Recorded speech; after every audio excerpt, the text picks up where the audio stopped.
Good evening sir. Good evening. मैं आज आपसे एक जनरल डिस्कशन करना चाहता हूँ जो मुझसे एक ऑलमोस्ट सारे व्यक्ति पूछते हैं, सारे पेशेंट्स पूछते हैं कि अगर हम जबलपुर में आईवीएफ कराने के लिए आएँ तो आईवीएफ मतलब हमें कंप्लीट बेड रेस्ट करना पड़ेगा। आईवीएफ मतलब हमें इंजेक्शंस लगवाने यहाँ आना पड़ेगा, लेकिन पिकअप के लिए कहीं और जाना पड़ेगा।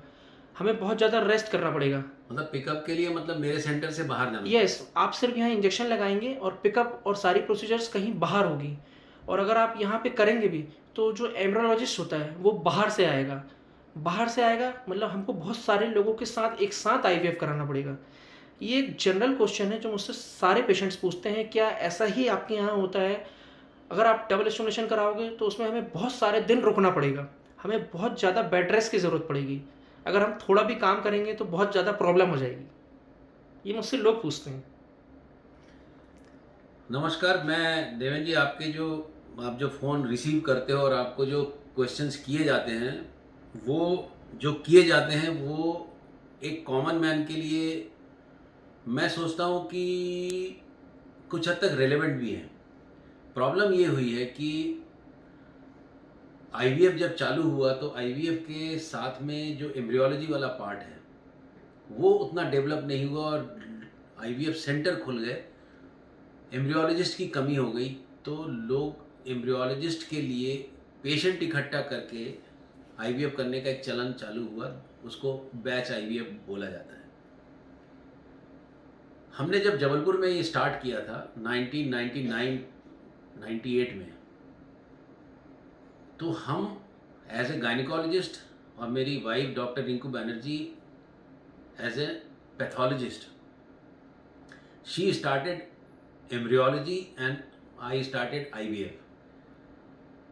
हम खुद को इम्प्रूव करते करते एक बहुत अच्छे एम्ब्रियोलॉजिस्ट और अच्छे आईवीएफ स्पेशलिस्ट में कन्वर्ट हुए। तो लोगों का ये पूछना, वो जनरली लोग यही देखते हैं कि इकट्ठे आईवीएफ होते हैं। अधिकतर आईवीएफ तो क्या, एक डोनेशन ज़्यादा होते हैं और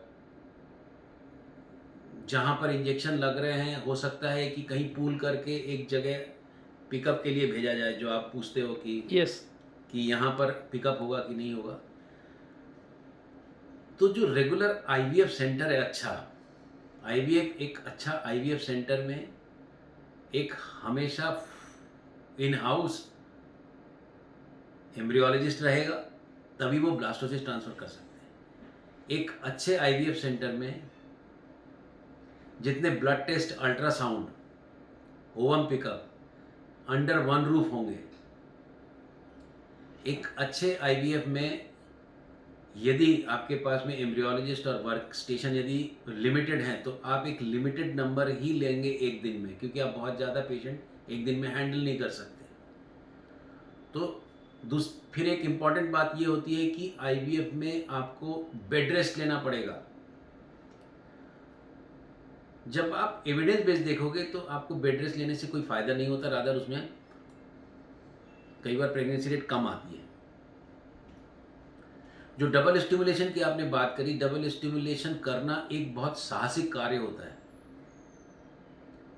डबल स्टिमुलेशन लो एएमएच में करना मतलब मैं एक बहुत बड़ा रिस्क ले रहा हूँ। चूँकि मेरे पास में सब कुछ इन हाउस है तो I can take that risk and we give results also. तो लोगों का, चूँकि जो रेगुलर वो देख रहे हैं कि बैच में हो रहा है और एम्ब्रियोलॉजिस्ट बाहर से आ रहा है, तो उनको लगता है कि शायद यही रूटीन है, but this is not a routine. A good IVF center is always having in-house embryologist, not doing in a big number in one day, so that कि हम एक पर्सनलाइज्ड IVF कर सकें। लो AMH या एजोस्पर्मिया में भी हम कोशिश करें कि उनको अपने पेरेंट्स बना सके, बायोलॉजिकल उनके बच्चों का। तो ये एक हो सकता है लोगों के मन में ये सब जगह देख के ये एक फील आता हो, पर ऐसा रूटीन नहीं है। एक वेल इस्टेब्लिश्ड आईवीएफ सेंटर जहाँ रेगुलर ब्लास्टोसिस ट्रांसफ़र होता है, वहाँ पर सब कुछ अंडर वन रूफ होता है। खासकर मेरे यहाँ पर तो होता है। सर, ये तो हो गया आईवीएफ का लो एमएच का। सबसे बड़ा इंपॉर्टेंट क्वेश्चन आता है कि आईवीएफ कराने के बाद अगर हम चले फिरे या काम किया या बेड रेस्ट नहीं किया तो प्रेगनेंसी टेस्ट नेगेटिव हो जाएगा, एम्ब्रियो गिर जाएगा।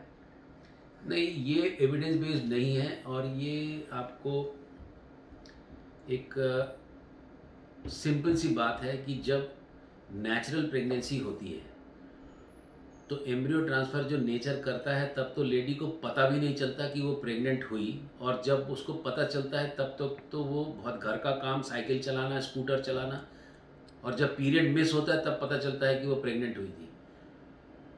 तो जब उसमें उसने बेड रेस्ट नहीं लिया, तो आईवीएफ में भी जब हम एम्ब्रियो ट्रांसफ़र कर रहे हैं तो उसमें बेड रेस्ट लेने का तो कोई औचित्य नहीं है, कोई सवाल ही नहीं है।